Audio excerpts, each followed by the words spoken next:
জয় শিল প্রভুপাদ, জয় শিল গুরু মহারাজ।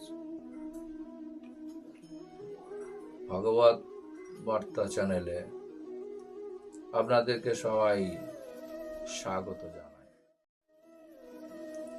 তো আজকের আমরা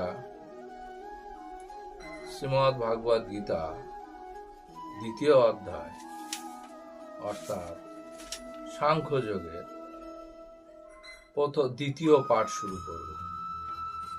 প্রথম পাঠে আমরা সারাংশ হিসাবে আলোচনা করেছি, যাতে করে আপনাদের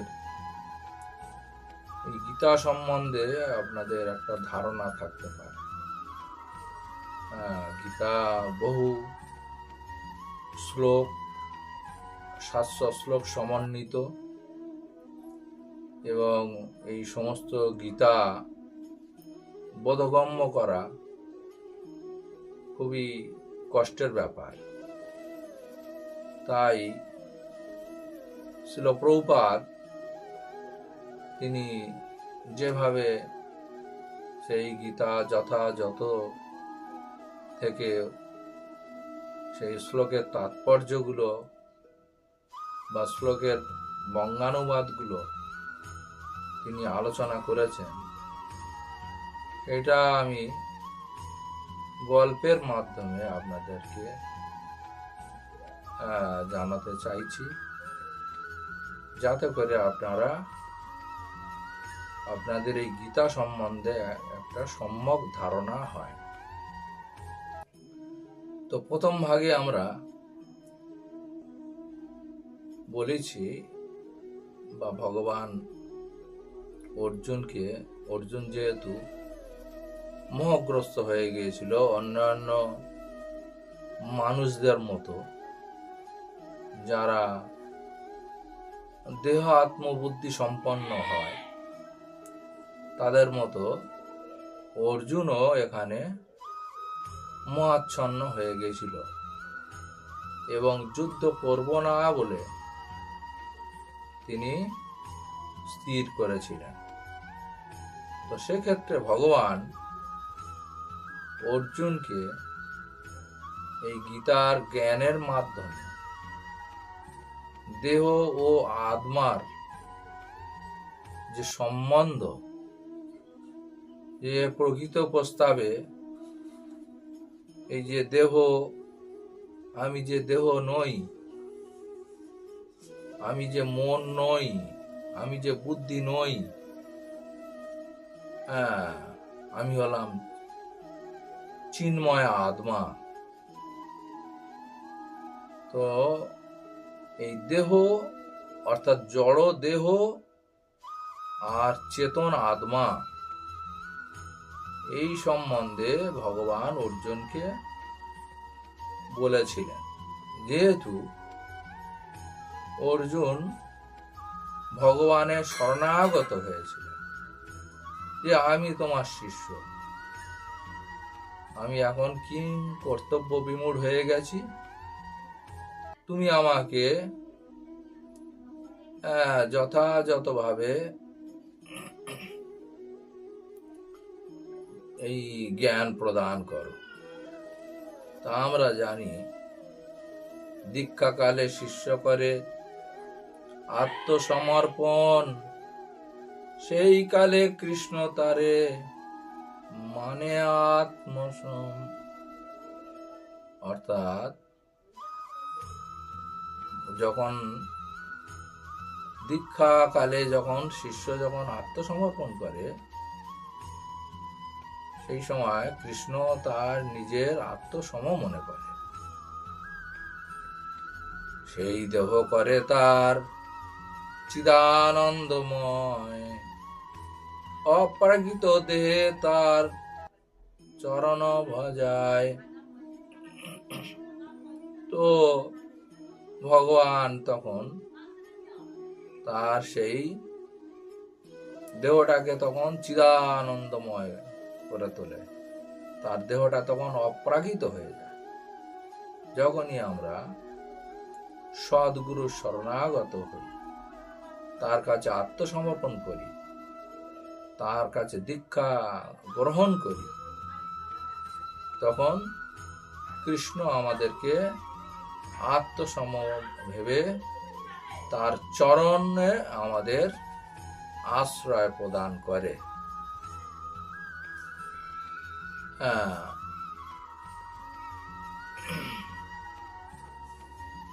তো এখানে আজকের ভগবান এই ভক্তিযোগ সম্বন্ধে বলবেন।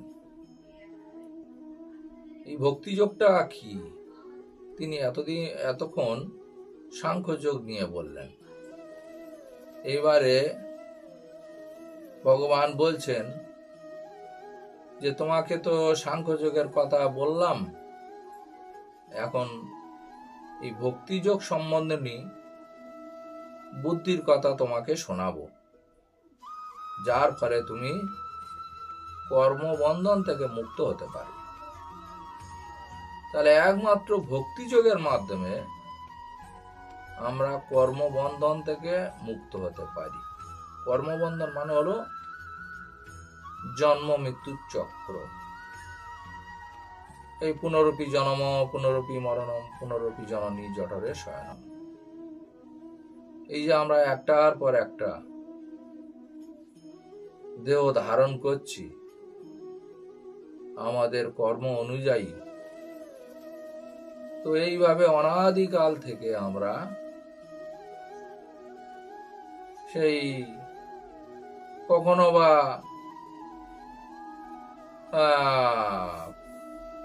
বৃক্ষ দেহ, কখনো বা পক্ষী দেহ, কখনো বা পশু দেহ, আর এই যে মানব দেহ, তাহলে এইভাবে আমরা একটার পর একটা দেহ ধারণ করছি। কিন্তু যদি আমরা ভক্তিযোগকে আশ্রয় করতে পারি, ভক্তিযোগের মাধ্যমে আমরা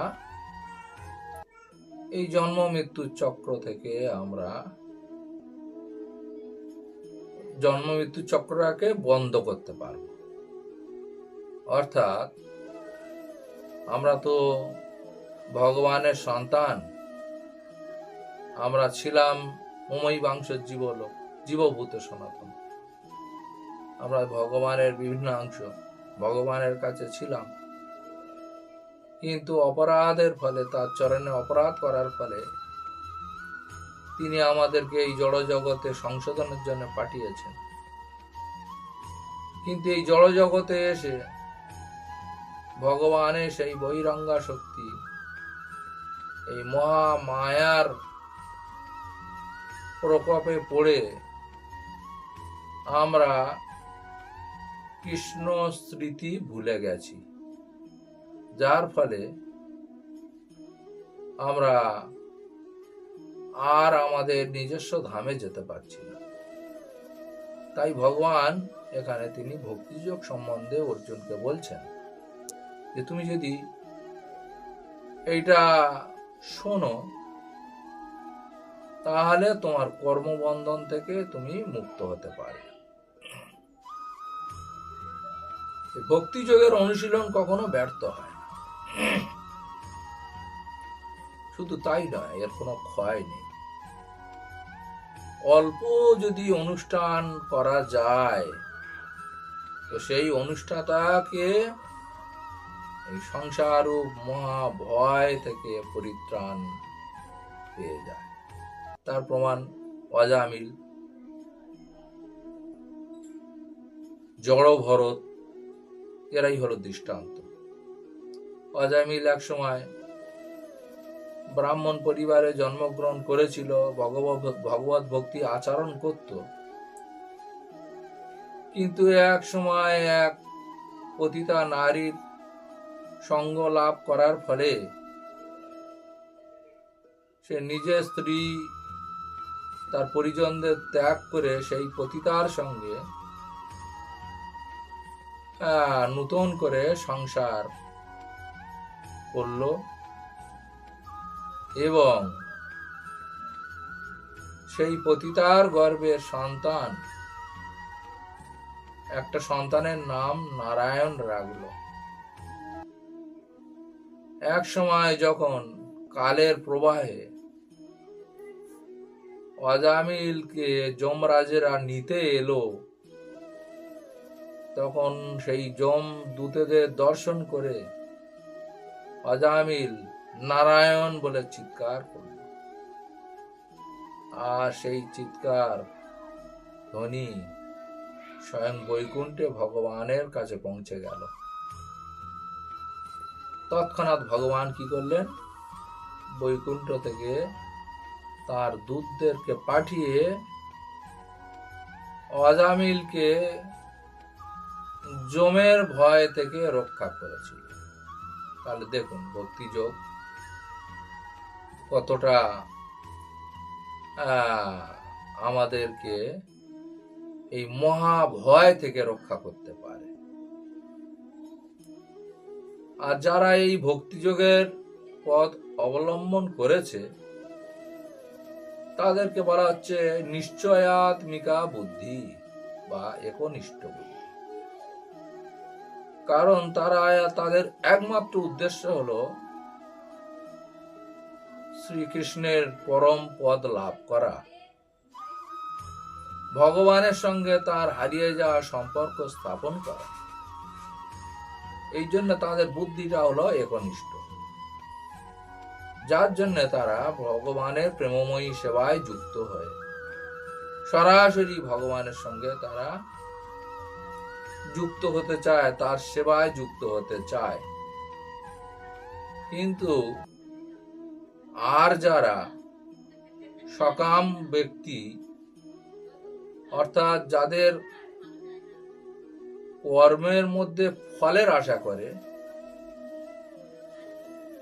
তাদেরকে বলা হয় সকাম। তারা যেহেতু ফল কামনা করে, কোন কর্মের ফলে এই যে ফল ভোগ করার জন্য তাদের বুদ্ধিটা বহু শাখা বিশিষ্ট, তারা বিভ্রান্ত। তারা স্বর্গে যাবে না আরো যে উচ্চ লোকে যাবে, তারা এই চিন্তাই করে। কিন্তু ভগবান সম্বন্ধে, যে কৃষ্ণ লোক বা বৈকুণ্ঠ সম্বন্ধে তাদের কোনো রকম ধারণা থাকে না। তাদের চিন্তাটা হলো বহুমুখী।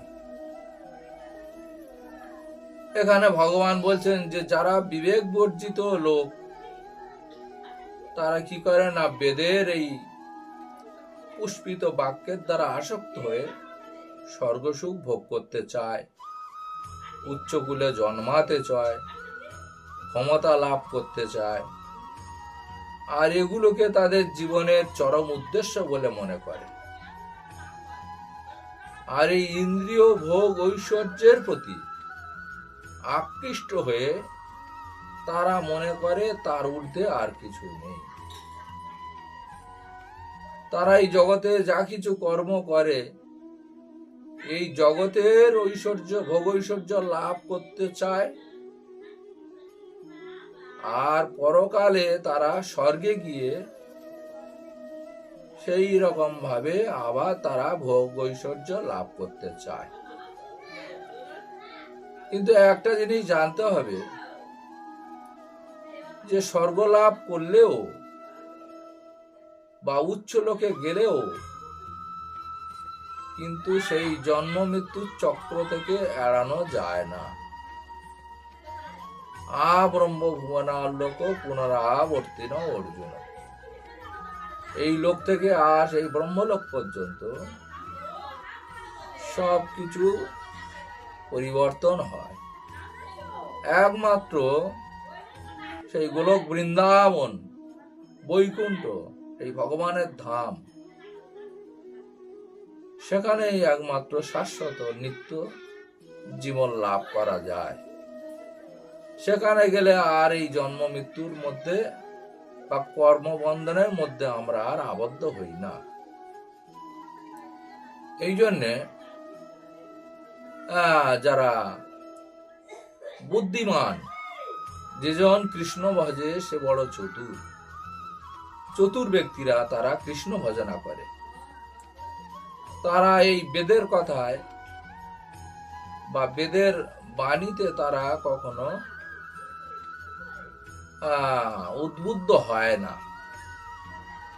কিন্তু আমরা জানি যে বেদের তিনটি বিষয়বস্তু আছে। এই যেটা বলা হচ্ছে এটা হলো কর্মকাণ্ডীয় মত অনুযায়ী এরা পুণ্য কর্মের ফলে স্বর্গে গিয়ে স্বর্গসুখ ভোগ করতে কামনা করে। কিন্তু প্রকৃত বেদের সার হলো তিনটে: পরমেশ্বর ভগবানের মধ্যে জীবের সম্বন্ধ প্রতিষ্ঠা করা, আর সেই সম্বন্ধে যুক্ত হয়ে ভগবানের সেবা করা, আর অন্তিমে ভগবত ধামে ফিরে যাওয়া। প্রকৃত কিন্তু বেদের এই তিনটে বিষয়বস্তু। কিন্তু যারা অল্প বুদ্ধি সম্পন্ন মানুষ, তারা এত এই জিনিসগুলোকে তারা ভাবে না। তারা তাদের জীবনের যে ভোগ, ইন্দ্রিয় তৃপ্তি, এটাকেই তারা শ্রেয় বলে মনে করে। আর এই সব ব্যক্তিরা এদেরকে বলা হয় বিবেক বর্জিত, মূঢ়। এরা কখনো ভগবানের সঙ্গে একনিষ্ঠতা লাভ করতে পারে না। আবার ভগবান বলছে বেদে প্রধানত এই তিনটে গুণ সম্বন্ধে আলোচনা করা হয়েছে: সত, রজ, তম। এই তিন গুণ নিয়েই, এই তিন গুণটি নিয়েই বেদে আলোচিত হয়েছে। ভগবানের এই বহিরঙ্গা প্রকৃতি অর্থাৎ এই জড়া প্রকৃতি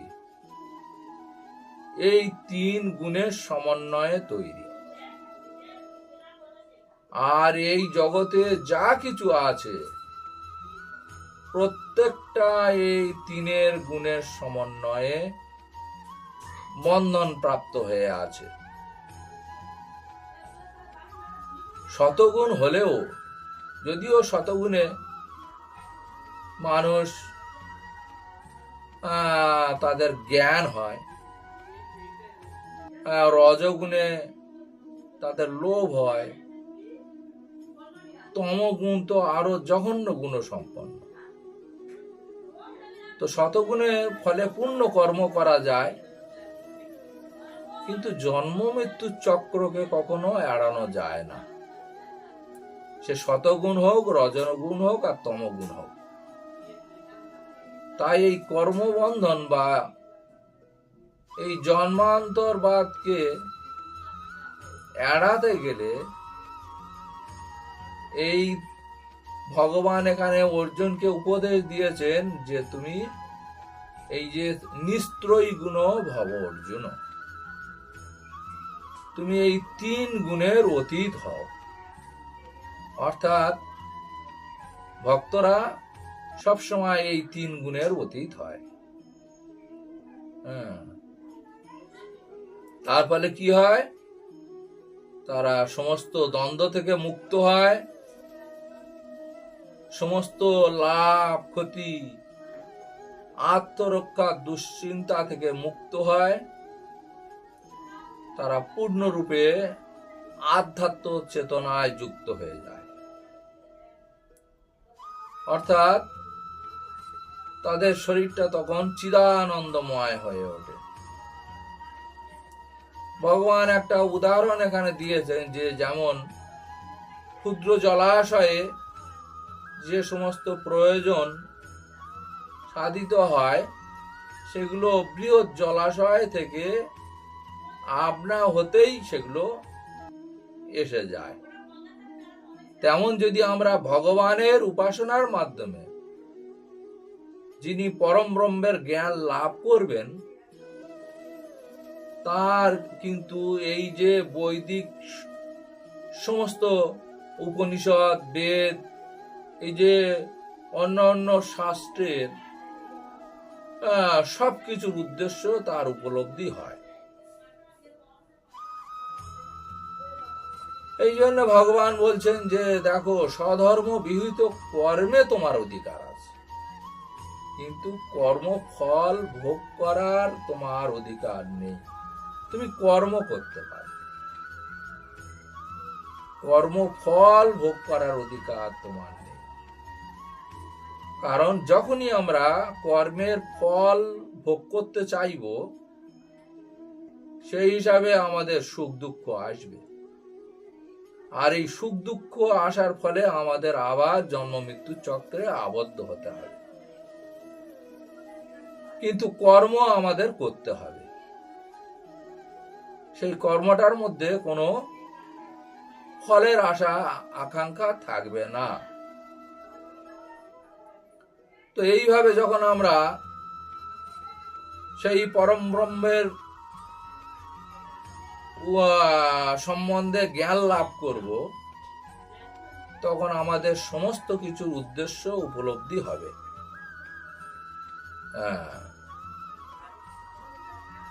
আর ভগবান আরেকটা বলছে যে তুমি যেন কর্মফলের হেতু বলে মনে করো না, স্বধর্ম আচরণ করার প্রতি ও আসক্ত হও না, না করার প্রতি আসক্ত। অর্থাৎ প্রত্যেকের ধর্ম পালন করবে। যে ভগবান যে বর্ণাশ্রম প্রথা সৃষ্টি করেছেন, প্রত্যেকটা বর্ণের মানুষ, প্রত্যেকটা আশ্রমের মানুষ তার নিজ নিজ ধর্ম অনুযায়ী, সেই আশ্রমের ধর্ম অনুযায়ী তারা জীবনযাপন করবে এবং অন্তিম সময়ে তারা ভগবৎ প্রাপ্তি হবে। তাই ভগবান বলছেন, হে অর্জুন, ফল ভোগের কামনা পরিত্যাগ করে ভক্তি যোগস্থ হয়ে স্বধর্ম বিহিত কর্ম করো। ভক্তি যোগের মাধ্যমে ভগবান এরপরে আরো অনেক যোগের কথা বলবেন, কর্মযোগ, জ্ঞানযোগ, ধ্যানযোগ, কিন্তু তিনি বিশেষভাবে ভক্তি যোগের উপরে আলোকপাত করেছেন। এই ভক্তি যোগের মাধ্যমে আমরা ভগবানের সঙ্গে, তার সরাসরি ভাবে ভগবানের সঙ্গে যুক্ত হতে পারি, এবং এটি সবচেয়ে সহজ সরল পদ্ধতি ভগবানের সেবায় যুক্ত হওয়াটা। সেই জন্যে যারা এই ভক্তি যোগের মাধ্যমে তাদের বা এই যে বুদ্ধি যোগ, এইটা যারা অনুশীলন করবে, তারা কিন্তু সকাম কর্ম থেকে সবসময় দূরে থাকবে। কারণ তারা জানে সকাম কর্মের ফল হলো জন্ম মৃত্যু চক্রে আবদ্ধ হওয়া, আর ভক্তি যোগ হলো সরাসরি ভাবে সেই চিন্ময় লোকে ফিরে যাওয়া, সেখানে গিয়ে ভগবানের সঙ্গে তারই সেবায় যুক্ত হওয়া। এই জন্যে ভগবান অর্জুনকে ভক্তিযোগকে অবলম্বন করে সকাম কর্ম থেকে দূরে থাকার জ্ঞান প্রদান করলেন। আর যারা এই যে ফলটা ভোগ করতে চায়, তাদেরকে ভগবান কৃপণ বলেছে। অর্থাৎ কৃপণ মানে হলো, কৃপণ ব্যক্তি যেমন তার অর্জিত অর্থ সঠিকভাবে উপযোগী করতে পারে না,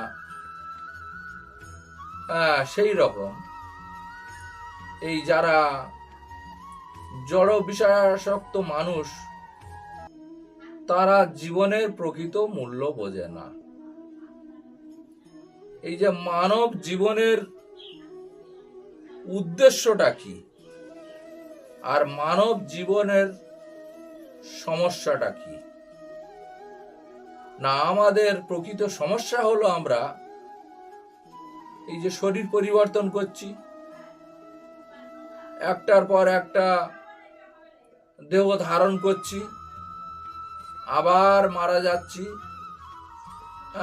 আবার একটা অন্য দেহে প্রবেশ করছি। এইটাই হলো আমাদের জীবনের প্রকৃত সমস্যা,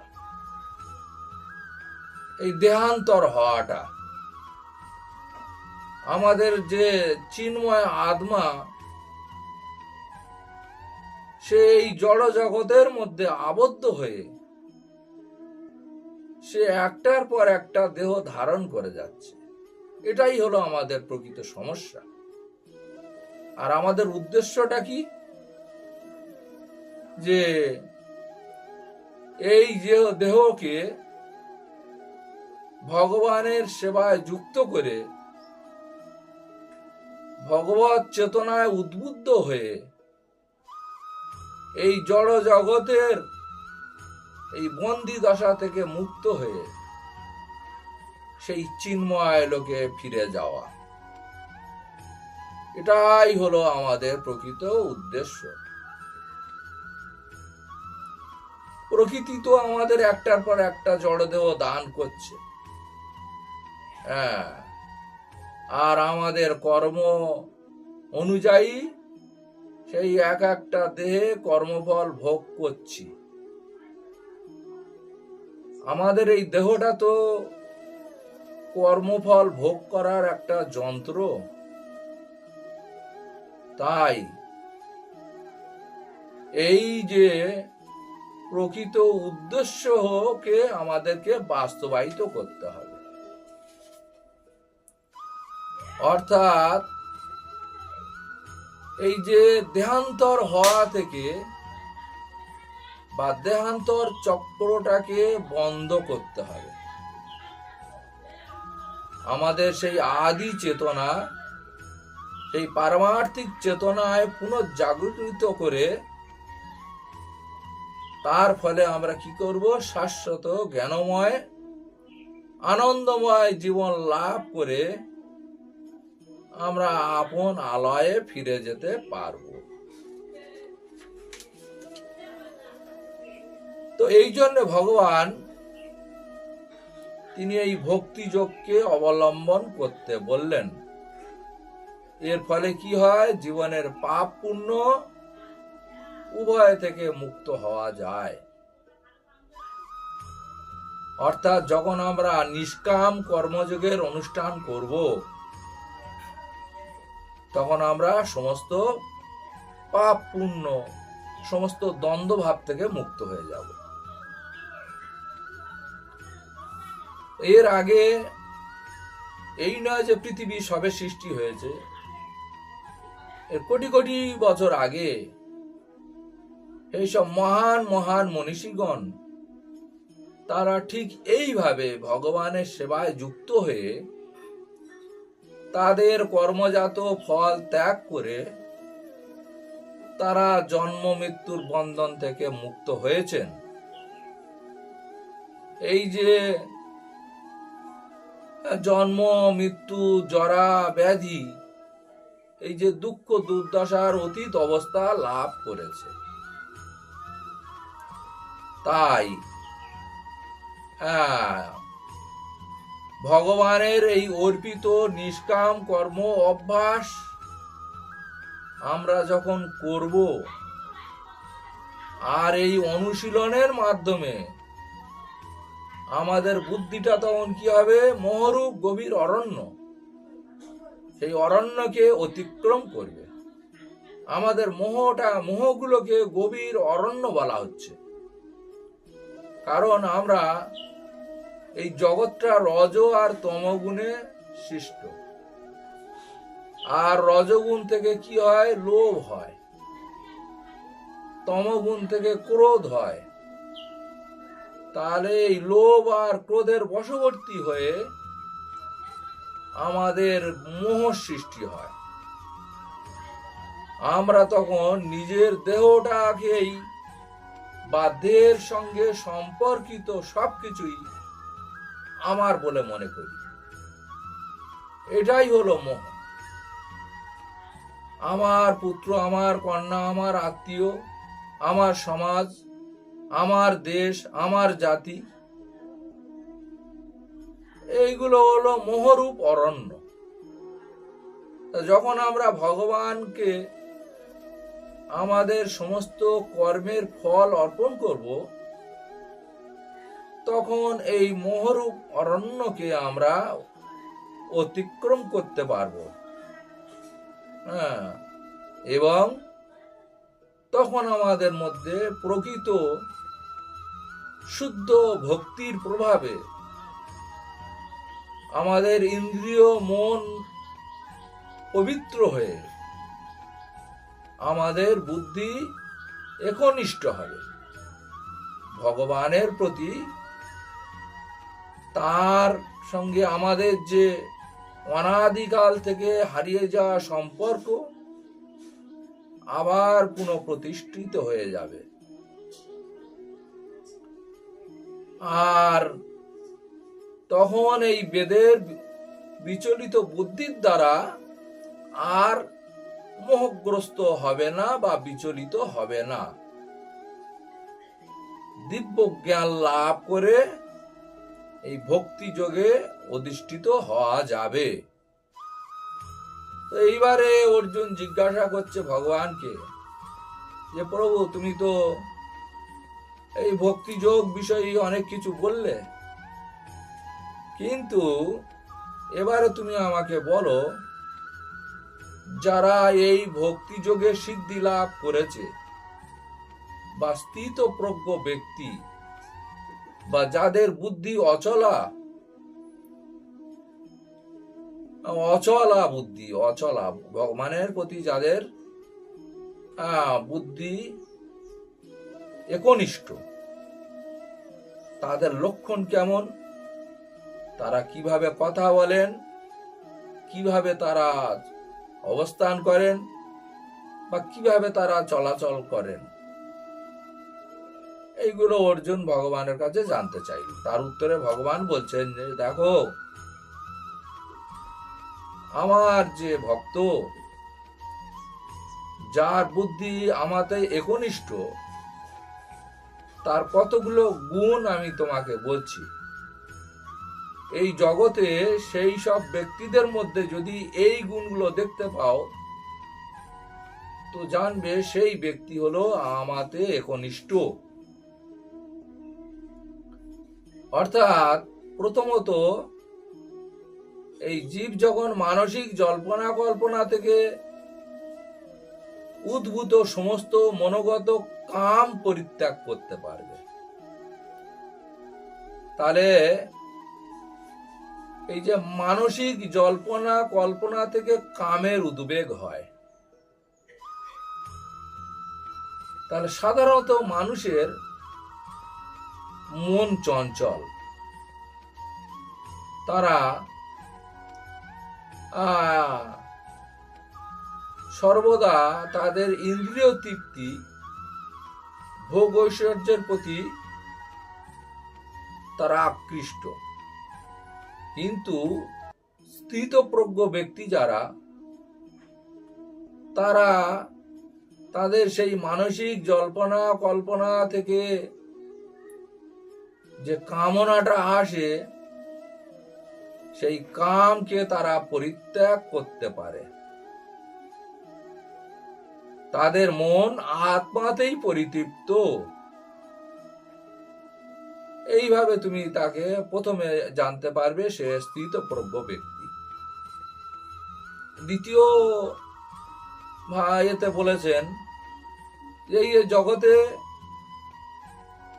মানুষের জন্ম মৃত্যু জরাব্যাধি, এই যে কষ্ট, এছাড়া ত্রিতাপ দুঃখ, আদি দৈবিক, আদি ভৌতিক, আধ্যাত্মিক।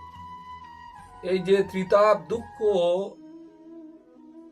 আমার ভক্তের মধ্যে যদি আসে, সে কিন্তু উদ্বিগ্ন হয় না। এই ত্রিতাপ দুঃখ এলে সে মনে করে এটা ভগবানের কৃপা, ভগবান মঙ্গলময়, তিনি আমার জন্য যেটুকুনি ব্যবস্থা করেছেন সেটুকুনি আমাকে কৃপা করার জন্য, অর্থাৎ আমাকে কষ্ট দেওয়ার জন্য নয়। তার যদি সুখ আসে, সে কখনো সুখে উদ্বেলিত হয় না। তিনি সর্বদা রাগ, ভয়, ক্রোধ থেকে মুক্ত।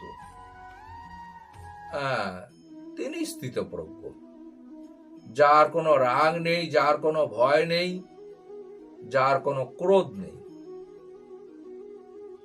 যদি কোনো কেউ তার সঙ্গে শত্রুতা করে, সে মনে করে এটা ভগবানের ইচ্ছাতেই করেছে। হয়তো আমার পূর্বজন্মে কোনো অপরাধের ফলে এই লোকটা আমার প্রতি শত্রুতা করেছে। এই জন্য তার কোনো রাগ হয় না, আর তার তো কোনো ভয়ও নেই, কারণ সে তো অভয় চরণারো বিন্দরে ভজ ঘুরে মন শ্রী নন্দ নন্দন অভয় চরণারো বৃন্দরে।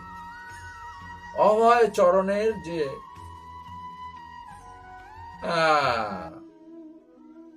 আশ্রয় করে, তার তাহলে ভয় কেন হবে? আর বলছেন যে জড় জগতে যিনি সমস্ত বিষয়ে আসক্তি রহিত, এই জড় জগতের জীবেরা তাদের লক্ষণ হলো এই জড় জগৎকে ভোগ করার প্রতি আসক্তি। কিন্তু ভক্তের যে স্থিতপ্রজ্ঞ ব্যক্তি, তার এই বিষয়ে কোনো আসক্তি থাকে না, তিনি আসক্তি রহিত। তিনি যেমন তার প্রিয় বস্তু লাভে আনন্দিত হয় না, আবার অপ্রিয় বস্তু এলে তাতে তিনি দ্বেষও করেন না। তিনি জানেন এটা আমার ভগবানের কৃপা, আমার কৃষ্ণের কৃপা, তিনি কৃপা করে আমাকে এটাই দিয়েছেন। আবার এ জগতে তো আমাদের নিজস্ব বলতে কিছু নেই, তাহলে যা কিছু আমরা পাই সবই তো ভগবানের থেকে। তো ভগবান কখনো দেন, কখনো আবার নিয়ে নেন। কিন্তু যারা ভক্ত নয়, তারা এর জন্য কত খেদ করে, আমার যথা সর্বস্ব চলে গেল। কিন্তু ভক্ত মনে করে না, ভগবান তার জিনিস, তিনি কৃপা করে আমাকে দিয়েছিলেন, হয়তো বা আমার মঙ্গলের জন্য তিনি সে জিনিসটাকে আবার প্রত্যাহার করেছেন। এই জন্যে এই পূর্ণ জ্ঞান তার থাকার জন্য তিনি কোন রকম ভাবে এটার প্রতি তিনি বিরক্তি বা আসক্তি অনুভব করেন না। তিনি কেমন না, কচ্ছপ যেমন তার অঙ্গগুলো তার কঠিন আবরণের মধ্যে ঢুকিয়ে রাখে, আবার প্রয়োজনে তিনি বের করেন। প্রয়োজনে সেই কচ্ছপ কি করে, তার আবরণ থেকে আবার বেরিয়ে আসে। ঠিক তেমনি যে ব্যক্তি তার ইন্দ্রিয়গুলোকে ইন্দ্রিয়ের বিষয় থেকে প্রত্যাহার করে নিতে পারে, ইন্দ্রিয় আমরা জানি চক্ষু, কর্ণ, নাসিকা, জিহ্বা, ত্বক, আর ইন্দ্রিয়ের বিষয় হলো রূপ, রস, গন্ধ, স্পর্শ। তাহলে ত্বকের মাধ্যমে আমরা স্পর্শ অনুভব করি, চোখের মাধ্যমে আমরা দর্শন করি, জিহ্বার মধ্যে আমরা স্বাদ গ্রহণ করি। তাহলে আমরা যদি ইন্দ্রিয়ের বিষয়,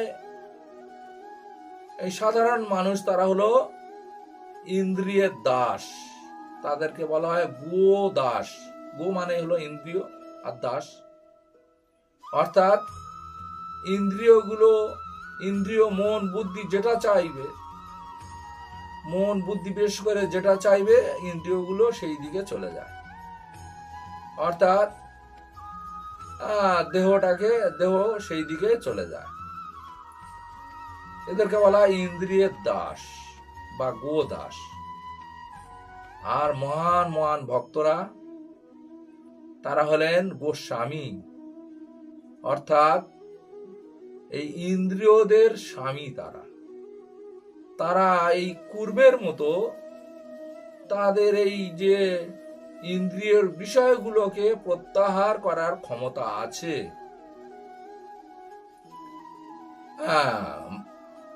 মানুষ জন্ম লাভ করলে কাম, ক্রোধ, লোভ, মোহ, মাৎসর্য তো থাকবেই, কিন্তু যারা স্থিতপ্রজ্ঞ ব্যক্তি তারা সেইগুলোকে কন্ট্রোল করতে পারেন। আর যারা সাধারণ ব্যক্তি, ভক্ত নয়, তারা সেগুলোকে কন্ট্রোল করতে পারেন না, যার জন্যে তাদেরকে বিপদে পরিচালিত হতে হয়। আর এই গোস্বামীগণ তাই সর্বজগতে তারা পূজিত হন। তো এই যে বলা হচ্ছে যে এই যে জীবের ইন্দ্রিয় সুখ ভোগ থেকে যদি নিবৃত্ত হতে পারে কোন যোগের মাধ্যমে, ধ্যান যোগ, জ্ঞান যোগ, কর্মযোগের মাধ্যমে হয়তো আমরা সেই ইন্দ্রিয় ভোগের যে নিবৃত্তি করতে পারি, আসক্তিটা নিবৃত্তি করতে পারি। কিন্তু এভাবে পূর্ণরূপে আমরা নিবৃত্তি করতে পারি না। যতক্ষণ না আমরা উচ্চতর স্বাদ আস্বাদন করব, তবে আমরা সেই বিষয় তৃষ্ণা থেকে চিরতরে নিবৃত্তি হব। অর্থাৎ যারা যোগী, যারা ধ্যানী, যারা জ্ঞানী, তারা তাদের ইন্দ্রিয়কে জোরপূর্বক কন্ট্রোল করার চেষ্টা করে। ফলে কি হয়? তাতে তাদের বিপত্তি হয়। কিন্তু ভক্তরা বা ভক্তিযোগের মাধ্যমে যখন আমরা ভগবানের নিবেদিত প্রসাদ গ্রহণ করব, তখন এই জড় জগতের যত কিছু যে ভোগ্য দ্রব্য আছে তার থেকেও উৎকৃষ্ট দ্রব্য হলো ভগবানের প্রসাদ। তো সেই প্রসাদ গ্রহণ করার ফলে আমাদের তখন এই বিষয় তৃষ্ণা থেকে আমরা নিবৃত্তি লাভ করতে পারব।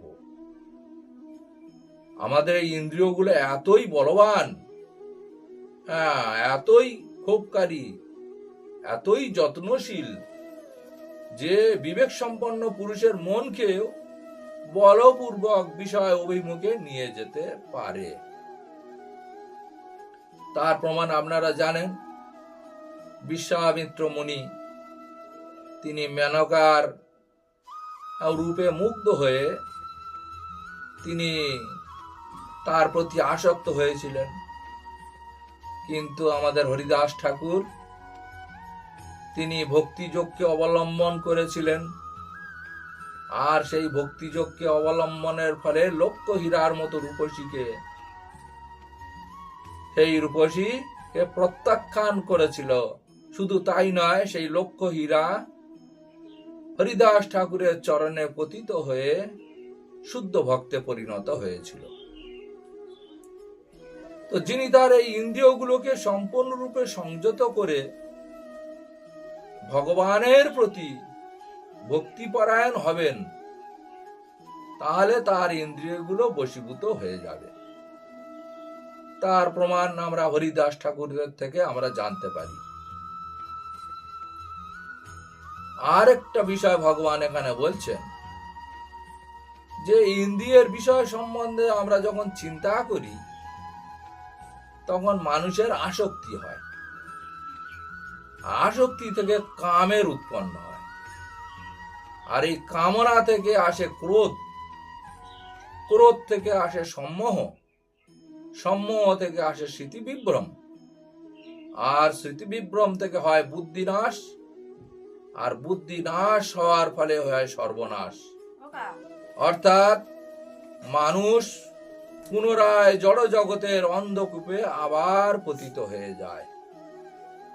তাহলে সর্বোচ্চ বিষয় হলো যে আমাদেরকে এই যে ইন্দ্রিয়ের বিষয়, সেইগুলো ইন্দ্রিয় থেকে সরিয়ে রাখতে হবে, যাতে করে আমাদের যেন কামনার উৎপত্তি না হয়। আর কামনা এলেই তো ক্রোধ আসবে। কিন্তু যারা সংযত মানুষ, তাদের প্রিয় বস্তুতে আসক্তি, অপ্রিয় বস্তুতে বিদ্বেষ থেকে তারা মুক্ত হয়ে তারা সেই বশীভূত ইন্দ্রিয়ের দ্বারা ভগবত ভক্তির অনুশীলন করে ভগবানের কৃপা লাভ করে থাকে। আর এই চিন্ময় চেতনায় অধিষ্ঠিত হওয়ার ফলে এই জড় জগতে আর কোনো ত্রিতাপ দুঃখ থাকে না। এইভাবে প্রসন্নতা লাভ করা যায়।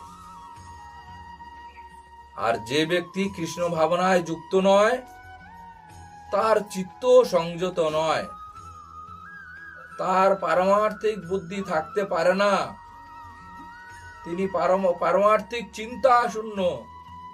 এইরকম পারমার্থিক চিন্তা শূন্য ব্যক্তি কখনো শান্তি লাভও করতে পারে না। তাই তারা সর্বদা বিষাদগ্রস্ত। আর এই বিষাদগ্রস্ত শান্তিহীন ব্যক্তির প্রকৃত সুখ তাহলে কোথায়? ভগবান আরেকটা উদাহরণ দিয়েছেন। প্রতিকূল বায়ু যেমন নৌকাকে অস্থির করে, তেমন সদা এই বিচরণশীল যে কোনো একটা ইন্দ্রিয়ের আকর্ষণে মন ও অসংযত ব্যক্তির প্রজ্ঞাকে হরণ করতে পারে। এই নৌকা দেখবেন যে প্রতিকূল বায়ুতে যখন পড়ে, অনুকূল যখন বায়ু হয় তখন নৌকার পাল তুলে দেওয়া হয়। আর পাল তুলে দেওয়ার ফলে নাবিকেরা তখন তাদের আর কষ্ট হয় না, নৌকা আপন নিয়মে চলতে থাকে। কিন্তু যখন প্রতিকূল পরিস্থিতি হয় তখন তাদেরকে নৌকাকে তখন তাদের খুবই কষ্ট করতে হয়, কষ্ট করে নিয়ে যেতে হয়। ঠিক আমাদের ওই রকম, মানুষের জীবনের এরকম যে প্রত্যেকটা ইন্দ্রিয় আপনি সংযত করলেন, কিন্তু একটা ইন্দ্রিয় আপনার অসংযত হইল। সেই একটা ইন্দ্রিয় কিন্তু সেই ব্যক্তির প্রজ্ঞাকে হরণ করবে। সুতরাং আমাদের সর্বপ্রথম ভগবান আমাদেরকে বলছেন যে, প্রধান উপদেশ দিচ্ছেন যে ইন্দ্রিয়গুলো ইন্দ্রিয়ের বিষয় থেকে সর্বদা নিবৃত্ত করতে হবে। আর এই স্থিতপ্রজ্ঞ ব্যক্তির আরেকটা উদাহরণ ভগবান এখানে দিয়েছেন। তাদের চালচলনটা কেমন হবে না, সমস্ত জীবের পক্ষে যখন রাত্রি, তখন এই স্থিতপ্রজ্ঞ ব্যক্তি রাতে জাগরিত থেকে তারা সাক্ষাৎ পরমানন্দকে অনুভব করে। অর্থাৎ এই দিনের বেলা হলো সূর্য আলোকে জগতের সমস্ত জীব জাগরিত হয়। তার ফলে কি হয়, প্রকৃতির ও রজগুণ তমগুণের প্রভাব বৃদ্ধি হয়। কিন্তু রাত্র অন্ধকারে তখন সাত্ত্বিক গুণের প্রভাব বেশি থাকে। সেই জন্যে যারা বুদ্ধিনিষ্ঠ, যারা শুদ্ধ ভক্ত, তারা সমস্ত ভজন ক্রিয়াগুলো এই রাতের মধ্যেই করে।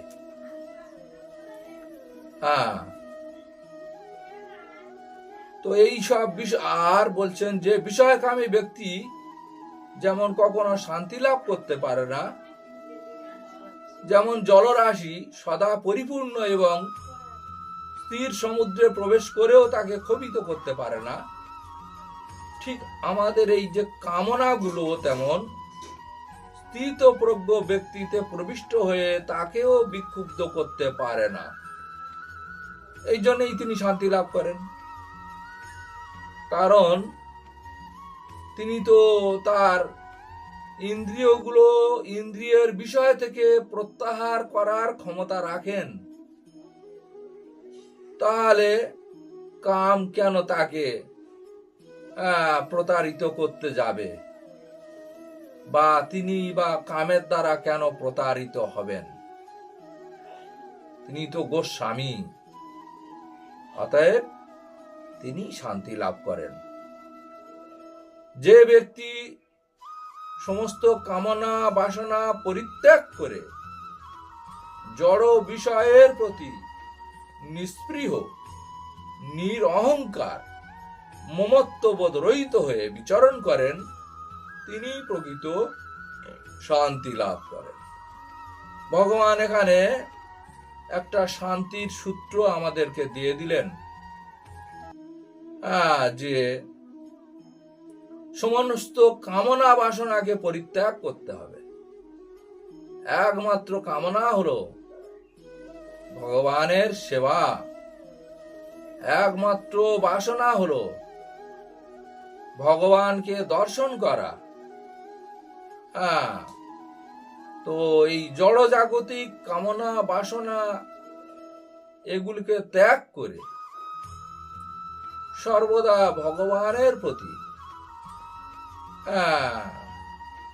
সমস্ত কামনা বাসনা যুক্ত করে অহংকার শূন্য হয়ে মমত্ববোধ রহিত হয়ে বিচরণ করেন, তিনি প্রকৃত শান্তি লাভ করতে পারবেন। তো ভগবান বলছেন যে মানুষের হৃদয়ে একটাই মাত্র আসন, সেখানে হয় অহংকারের কোনো জায়গা নেই। সেখানে যদি ভগবান থাকেন তাহলে অহংকার আর সেখানে থাকতে পারে না। আর যদি অহংকারকে বসানো যায়, কামনা বাসনার মাধ্যমে আসে অহংকার, সেই অহংকারকে বসানো হলে সেখানে ভগবান থাকেন না। তো এই প্রকার যারা স্থিতি লাভ করেছেন, এখানে তাদেরকে বলা হচ্ছে ব্রাহ্মী স্থিতি। তাই ভগবান বলছে, হে পার্থ, যিনি এই স্থিতি লাভ করেছেন তিনি কখনো মোহগ্রস্ত হবেন না এবং জীবনের অন্তিম সময়ে ওই স্থিতি লাভ করবেন। আর অন্তিম সময়ে তিনি অবশ্যই ভগবানকে স্মরণ করবেন, আর ভগবানের শরণাগতের ফলে তিনি জড় জগতের বন্ধন থেকে মুক্ত হয়ে অবশ্যই ভগবত ধামে ফিরে যাবে। এই পর্যন্ত আজকের এই সাংখ্যযোগ সমাপ্ত করলাম। আপনারা সবাই ভালো থাকবেন।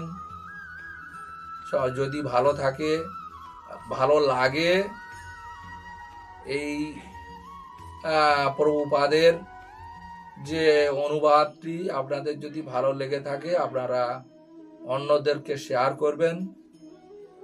আরেকটা কথা, যার কৃপায় আজকের আমরা এই যে গীতা, শ্রীমদ্ ভাগবত গীতা যথাযথ, শ্রীমদ্ ভাগবত চৈতন্য চরিতামৃত, এছাড়া অন্যান্য যে আধ্যাত্মিক যে শাস্ত্র গ্রন্থগুলো জানতে পেরেছি, সেই আন্তর্জাতিক কৃষ্ণ ভাবনামৃত সংঘের আচার্য শ্রীল অভয় চরণাবিন্দ ভক্তি বেদান্ত স্বামী প্রভুপাদের চরণে জানাই আমার সশ্রদ্ধ প্রণাম। নমো বিষ্ণুপাদায় কৃষ্ণ প্রেষ্টায় ভূতলে শ্রীমতে ভক্তি বেদান্ত স্বামী নীতি নামিনে।